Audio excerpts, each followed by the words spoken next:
So, I mean, we really do not understand what the third world is like. Oh No. my gosh. And this is fourth world. This is fifth world. Oh, Whatever. it's. I've seen third world. This was beyond that. And you realize it's because so much degradation has happened by other countries into that area. Yeah. Or now their own people are doing. And now their own people. Yeah. It used to be, you know, and I always ask this question. I go, are the Africans better off without the imperialistic rule, without the empires ruling, or are they worse off? And the answer is, well, they didn't have self-rule, which is a really important concept is liberty. But the Brits and the French, you know, Created they kept stuff under control. And people had The Brits, I think, were okay. Yeah. Because the Brits, when they had a colony, they wanted the colony to do well. True. But the Belgians, especially, which the DRC was Right. Belgium, they just, Belgium it was about raped. getting money. It Yeah. just totally raped it. Oh, yeah. And they butchered people and chopped off Millions, limbs. And cutting off their, yeah. Same thing, but I mean, what really hit me there was most of the slavery of the African Americans we have in the United States now, and I know it's, and you hear in the news Right. about all this animosity and so Yeah. on for slavery. Right. And I totally agree that the people that were taken as slavery, it was their own people that sold them, Yes. right? Yes. And the Arabs who trafficked them, yeah. But their descendants, like the first generation, second generation was bad, but the descendants of those people that were sold into slavery from their own tribe Yeah. are now living 1,000 times better than the Oh people my that sold them gosh. into slavery. So true. Yeah, Oprah was the first black billionaire. I mean, you can't even begin to, which is so astonishing that this level of primitive life exists and we don't think to really help them more than we have. Like we haven't gone over it effectively. Well, the thing is, how do we help them? Like I had to get my students to pull back because they wanted to do everything. Yeah. And it's like you're Over. giving them fish, you're not teaching them to fish. Yeah. And so I think that's the real issue. The To church create has some, the microloans and Well, they have the self-reliance program, which is probably one of the best things that's going to and ever. I just don't know if there's enough cultural stick for it to work. You know, I mean, I just don't know that. they're hardworking people. Yeah, Are if they? you give them the chance. We for $700 we helped create an agricultural. And manioc is the main staple food. It's made out of cassava root. I ate that with your son. We had dinner the Sunday before, and it's basically this cassava root that they mush up. Yeah. And then once it's mushed, they put it into sort of loaves and then wrap it in banana leaves. And then Bake it. the mom boils it, Or boil it. and it turns into, it looks like a boiled potato when you're finished, a big boiled potato, and then they slice it up. So it's essentially just starch, though. Yeah, but it's got lots of stuff in it. But that is the Primary. meal of, Wow. of their, they have that at least 3-4 times a week. Wow. But people on the road, I guess, would be selling, they'll have a little thing of coal, and they'll sell a couple pieces of coal or some kerosene, and that's how most families are doing their cooking. But I was saying at church, the families come dressed. They are perfectly white, perfect shirts. They've all been pressed. And they're spotless. And it's like, and I was like, how do you do this? Yeah, yeah, in such And primitive these women conditions. are incredible because you know the guys aren't doing it. Right. And these women are just, wow, you know? Yeah, and how they dress is so beautiful. I mean, just Oh. so incredibly beautiful. Yeah, it's nice. so impressive. And I think, he has become so interested in foreign affairs. And he said, I want You're to do saying more of that. it. Yeah, and we're really happy about that. So he's going to find out this week if he gets into ROTC or not. Yeah, he was talking about that.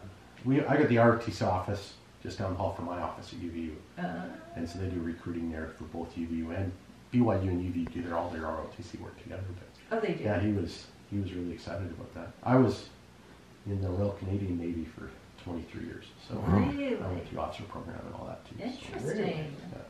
That is so That was fascinating. before this happened. So, Oh. You're originally from Canada? yeah. Where from? What part of Canada? Calgary. Calgary. Uh-huh. So Kevin teaches classes up in Canada occasionally. Yeah. In survival. Quebec, yeah. In Quebec. Up in the mountains, or up in the woods, I guess you don't call them mountains. But So, we go up and train the Canadian Special Forces. yeah. Yeah, they're all right out by the Ottawa area. Yeah, they come up to, So you're down by Gatineau Hills or? there's a Facility. base? airborne facility in Quebec City, or it's outside of Quebec City. Yeah, Gagetown and that are around there too. And, they'll come up and they'll do training in the outback. They have some ranges out there that they use for training. Is your background in the military then? No, my background is totally civilian. But I learned a set of skills that military people don't get trained in. So, I mean, my biggest selling class is a class on urban Escape and evasion. escape and evasion. And Wow, that's great. Yeah, so Hayden, it's so funny because people were getting so many calls here for their missions, and a lot of, Australia and stateside and Europe, and he opened it and it's like the Congo. We all looked at each other and went, where is the Congo? when he first read it, I went, come on, where are you really going? Because I thought he was joking with me. I thought he read it, and he goes, Dad, look, it's Republic of Congo. I went, What is that? Yeah, Oh, he's a rock star. Like, you should be really proud of him. that's great. Like, I think he's his own leader right now. yeah. Yeah. And he never would tell you that. He's so modest, and that he works his butt off, and he's dealing with the worst of humanity, and I think making a huge difference in their lives. So I want to come to his homecoming. If you could, I'll get you my card. If you could let me know what it is. It's August, right? Yeah, he comes home like the 20th, and then I think there's one Sunday, and then he's supposed to be up at BYU. Thank you so much. So now my wife and I will come down and attend that. That'd be really cool. Oh, that's so great. That's so, Now, where do you I'm live? so Where do you shocked. live? You live in the Salt Lake area? Provo. Provo? Yeah. Oh yeah, you're UV. UVU. And I was saying, that's where Dylan is. So Dylan's at UVU. He's taking all these introductory classes, and he turned 18 in September, and he was there. So he's very young. He started kindergarten at 4. And so he's working at Target. He's supporting himself 100%. And he said, I don't know if I like college. Like, he did really well in high school, but he's like, philosophy, I don't know what I'm doing. So he's kind of But the like... gen eds are horrible. Like most... Yeah. I don't know why they do it, but I'm trying to get them not to, but... I should have we've him got so come many to... professors in English because they've had to have English, that they sort of run the place. It's interesting, right? Yeah. Like, we're coming to business, I'm on this re-envisioning the undergraduate, which is looking at all the gen ed stuff, and we went and talked to a whole bunch of stakeholders, employers and alumni and stuff. And Yeah. like, okay, we want people that can be told what to do, or to do some research, and then go and find the answers, and then go back and be able to present it in a business language to the individuals. And they need to know basic numbers and cash flow and managing their checkbooks.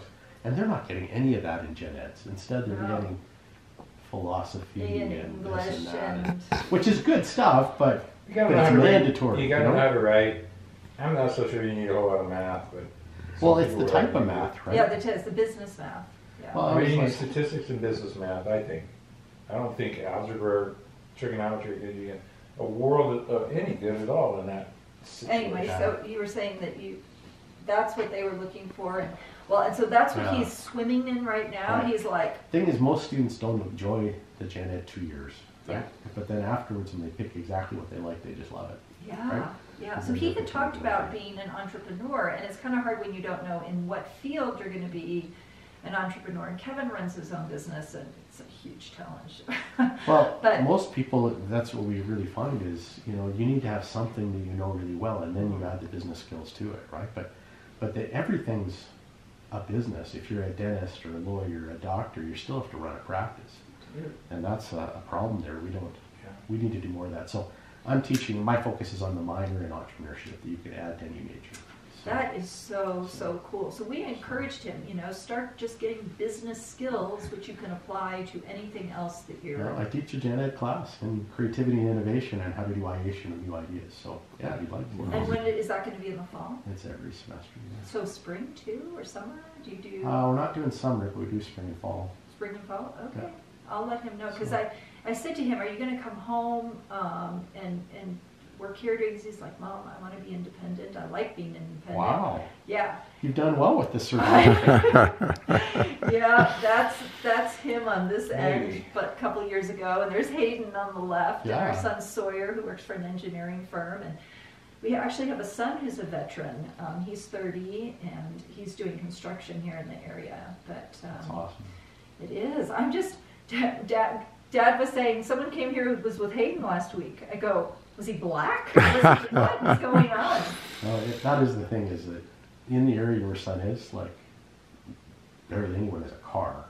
And he's on public buses, and the public, it's so black, like, so black. What do they think when they see him? Well, they want to touch him. Yeah. Oh, wow. And he says, he was telling me as he was translating, he says, they are not used to, because they don't have hair in their arms. Oh. So he's like, they want to touch the hair on my arm, Yeah. because they have never seen that before. I had a friend that was blonde, 6'5", and went to Japan. Yeah. And they would touch his hair. And he'd be on the subway, all crammed in there where he could move. And But the Japanese are racist. Like, they'll call you gaijin. They- My brother went to Japan. it's and good it's luck. gaijin It's time. good luck to, yeah. Touch their. Touch I am just, blonde I'm hair. astonished But that the you could blacks go. there are so deferential to whites. Oh, wow. Like, it was like we would walk outside and people would come up and ask for selfies with us. Interesting. Just because we're white, they thought we were celebrities. See, and I would have thought there was more mixture, but maybe I'm just thinking Europe, that there really isn't this civilization that we thought is. Our hotel was in the diplomatic area, Uh-huh. and even that Really? wasn't that great. But yeah, our hotel had some white people, but as soon as you left the hotel, All black. yeah, I saw 2 other people other than the missionaries the whole time we were there that were white. There's- That was in the market. There was That's a not speech with Macron from France and then the president of Ghana, and you know how the NTC is up in Ghana. And he gave this talk and he said, you know, our goal is not to get more foreign aid. Our goal is we want to be self-reliant. We want to be, and it was all the stuff I thought, he has talked to a church leader, because if they were allowed to build that MTC there, then there would have been some contact. It was straight out of a self-reliance book. He just went on, and I thought, that's what's going to change. You That's know what's what going the to problem in the churches there? Dowries. No way. That's the whole problem. Are you And your son serious? was the one that taught me about it. And he's like, here, we've got all these people we're trying to teach, but the woman's family will not let them get married without it. And it's against the law to charge that type of a dowry. It's like 7 to 10 million CFA for a dowry. That the woman has to bring in? No, that the man has to bring to pay. the woman's family before they'll allow her to get married. And so everyone there is just fine, well, won't get married, and they're Just you know, living together. and having kids and everything else, but they're not married, and so everything's fine. But then the missionaries go and teach, and it's like, we can't baptize. So their kids come to church, and their parents come to church, but they just can't baptize. And yet across the river, because that's the cultural side of the RC, the DRC, they sort of said it's not that big a deal, so that's why they're having such growth in the church. That's really Because of the sad. dowry, it's the dowry. That's insane. So maybe that'll change. That has to change. Well, the church is telling them, to the families that are members, okay, don't do this dowry thing. Yeah, yeah. Because then it can happen, and they're starting to see a little bit of that help. But if you're not from the church, and the missionaries are talking to people far from the church, Wow. it's a really hard deal. That's insane, isn't it? That's So- just, you see how that culture just crushes people. But that's what gets me, is the families aren't getting the money because they're just getting common law. Right. If you just say, fine, we'll give you a little bit, you know, well, at least we'll be married, Yeah, yeah. You get something. you get something. Isn't that crazy? From a cost benefit, it doesn't make sense. That's such a strange cultural anomaly. I had not. Yeah, dowries. And dowries are very common in India, same issues. Yeah. So Oh. sad, tragic. Well, and that's why people, the gospel is such an important cultural change agent. It changes the And culture. most everyone there is very religious. Like See, that's tons of Christian churches all over there. fascinating, isn't it? And they're super hardworking people. But the thing is that every road you're on, even these little most are dirt roads, but there'll be all these little people sort of set out their little business in front of their house. Yeah. Yeah. But they're all selling the same thing that their next door neighbor is. There's no differentiation at all. And it's like, how are you living? I saw people, because we work in this one building by the bishop's house, and this lady put out all this goods and stuff on her in front of her house, and I never saw her make one sale in a week. And Wow. it's like, well, what are you doing? You know, and it's Isn't that just, so it's very, you know, everyone's trying to make some money. but in the most primitive way Totally. possible? Yeah. and without the. I don't know how your son does a thing. I took anti-diarrhea pills the whole week because I didn't want to have to go after the first couple days. Yeah. And I'm like, he's living this. Like, what do you do? Like, what do you do? You know? Oh, he gets sick every He now got and then. sick once for a week and lost like 15 pounds. I Yeah, mean, he's it was pretty bad. skinny. Yeah, that's what he said. But, I mean, just there's no bathrooms anywhere. Oh, wow. So what, did they go on the street, or what did they do? Well, I never smelled anything, but it's open sewer. Oh, my God. Well, everybody was laughing, or, you know, there was this huge outcry when Donald Trump said these S-hole countries, and I thought, from what Hayden was telling us, that's kind of the open sewer, non-regulated, you know, Well, they how have, can that be? How can that be? in much of the third world, they have a room which has a hole in the center of the floor. Yeah, or outdoors. Well, And this you is. squat over it and it goes. I got a picture. Yeah. This was the only So toilet I saw the it whole time. literally is a shithole, and it is literally, Yeah. and so. That's the way it was if in you go Japan. to India, they don't even have that. When I went to Japan, They don't have some of the outlying towns, they had the hole. You go to the bathroom, there was just a hole in the In the ground. hall. In the, you know, in But the, Vance was saying that he only saw one toilet the whole time he was there. Yeah.